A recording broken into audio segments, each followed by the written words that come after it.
Good Monday evening, everybody. Chief Meteorologist Brad Panovich here. It is now February 9th, 2026. Welcome to Live Weather Impact. And today was a great day. It actually was pretty nice out there. Got out with the dog, walked around. The sun was out. I can tell now the sun angle is getting higher. Those shadows are getting a little bit smaller in the middle of the day, so you can kind of tell.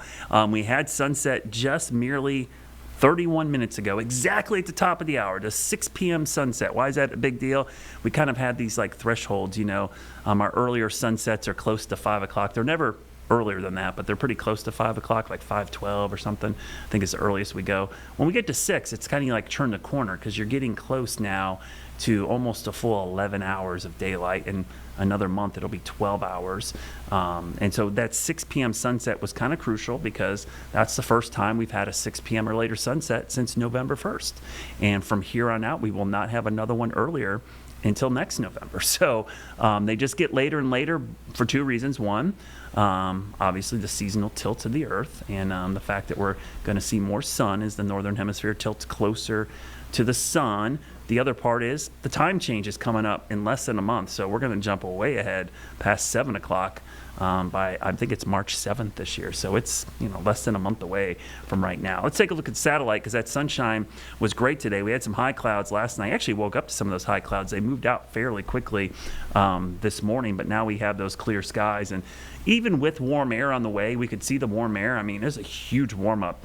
I was looking at parts of Texas today, mid-80s. So even for Texas, that's pretty warm for the middle of February. Some of that warm air is going to be heading our way with a warm front. Just to look back, you probably don't have to be reminded, but it's been cold. The warmest we've been, 55 a couple days ago. We were pretty close to that today, but you could see that's consistently, colder than we should be for this time of the year. The average high is 56 right now. And a lot of those days were at or close to freezing. The mornings were even colder. So it's been a chilly stretch of weather. That's why what's coming our way is going to feel so much warmer than it actually is. But with the clear skies, calm winds, we've got dry air, perfect radiational cooling tonight.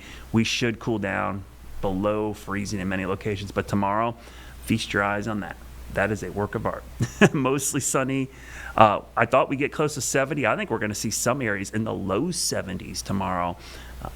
Maybe 72, 73. If you get down in the Midlands of South Carolina, might be some mid-70s, even up towards Tim's neck of the woods. I expect them to be well into the 60s, which will be great. There's still a lot of snow and ice up in that area, but it's been eroded slowly but surely. And eventually we're going to melt some of these big snow piles, which have been sitting there in parking lots, especially big shopping malls and, shopping centers, strip malls, even our parking lot here at the station. Downtown Kannapolis, we got these giant mounds. You can still see that one's probably going to be there for a while. The ones in the back are a little smaller, but you see that one right there. Him. He should have a name. Yeah, that one's it's taking up a parking spot too, I think. So yeah, he's got to pay. He's got to feed the meter. Yeah, that one's taking a while. It's those piles like that unfortunately are hard to melt because inside they're staying cool. They're kind of insulated from the outside snow. So if you spread the snow out, it would melt a lot quicker. But when you pile it up, it takes a lot longer. That's why ski resorts can maintain their base for so long when they have great snowpack. But look at this 3-day stretch: 71, 68, 59. So it does get cooler by Thursday. That's because of a backdoor front. The reason we see such a dramatic warm up tomorrow from morning to afternoon, we get the warm front comes blasting through here. So, we talk about cold fronts dropping the temperature dramatically. You can get a warm front like we're going to get tomorrow and temperatures jump, especially with that strong southwest flow. We always jokingly call it the blowtorch, but we call it that for a good reason. You get a southwest flow with dry air any time of year with sunshine.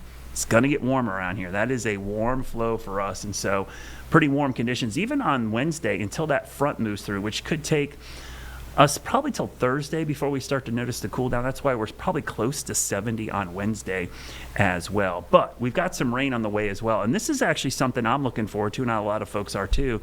This will finish off the snow. It'll melt some of those piles, but it's also going to clean off all the salt. I mean, we had we really had two back-to-back winter storms. If you remember, we had a third one that really wasn't a winter storm. We didn't expect it to be, but they still put tons of brine and salt out for that one.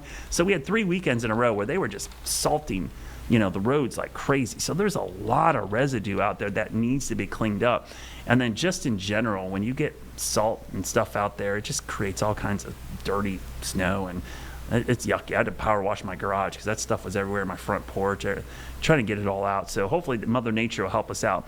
But I do think it's primarily on Sunday that we'll see the rain. And again, look, it's all rain, even in the mountains. We're not looking at snow in the mountains out of this. This is a warm setup overall. Now, could we see a brief mix at the beginning? Sure, but not going to last long. This is primarily rain, and even as it moves out, it looks like the backside is pretty dry as well as we get that warm air. Look at this moisture. This is by far the most rain I've seen on the 7-day rainfall forecast in quite some time. We're in moderate to severe drought, so we need this rain on top of the fact that it's going to help wash some of the salt away and melt the snow. If you look at the purple, that's over 2 inches. The red, you're getting around 3 to 4 inches. So this is a good soaker, and this is exactly what the doctor ordered. And by the way, it's going to stay warm, even with the cool downs. The cool downs now are just to near average, 50s to near 60. But looking long range, even through the end of the month, I see temperatures staying above our average of 57 and 36. So we might have turned the corner, but I would not write off winter yet. I like to get to about March 17th, St. Patrick's Day. ACC tournament's got to be over.